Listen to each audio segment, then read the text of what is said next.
টিকিটের দাম একটু বেশি হয়েছে। 500 টাকা করে টিকিট কাটছে, সবার তো অ্যাভেলেবল নাই। এরকম কাহিনী আগে হয়েছে, যারা টিকিট নিয়ে আসছে ওরা নিজেরাও ঢুকতে পারতেছে না। 500 টাকা দিয়ে এরকম একটা মিউজিক ফেস্টে অ্যাটেন্ড করা এটা অনেক দাম।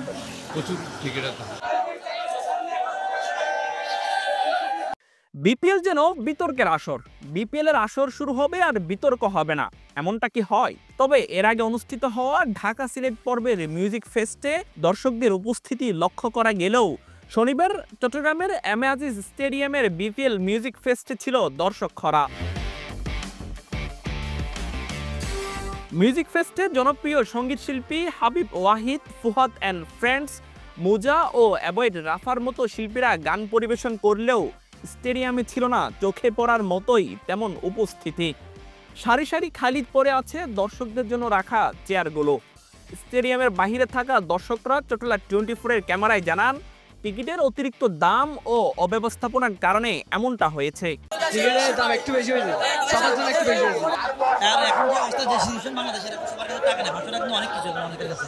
চিটাগাংয়ে যতগুলো অনুষ্ঠান হয়েছিল, কনসার্ট বলেন বা আলাদা কালচারাল প্রোগ্রাম, সবসময় ফ্রিতে অথবা সময় জনশূন্য কিছু হয়। আজকে হলো কারণ হচ্ছে টিকিটের মূল্য, কেউ 500, 1000 ভিআইপি টিকিট দেওয়ার কারণে কেউ যেতে পারতেছে না। যারা বিপিএল এর যারা মেন আছে ওনাদের এটা উচিত হয় না যে টিকিট প্রাইসটা 500 টাকা, টিকিট প্রাইসটা আরো কম দেওয়া উচিত ছিল।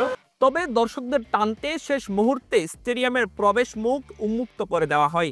এতেও যেন পূরণ হলো না দর্শক খরা।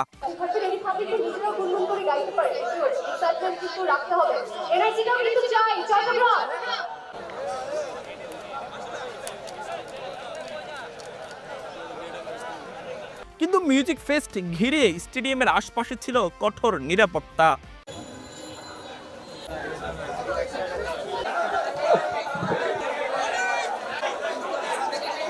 বিপিএল এর মতো এত বড় একটি আসরের মিউজিক ফেস্টে দর্শক খরার দৃশ্য সামাজিক যোগাযোগ মাধ্যমে তুলেছে সমালোচনার ঝড়।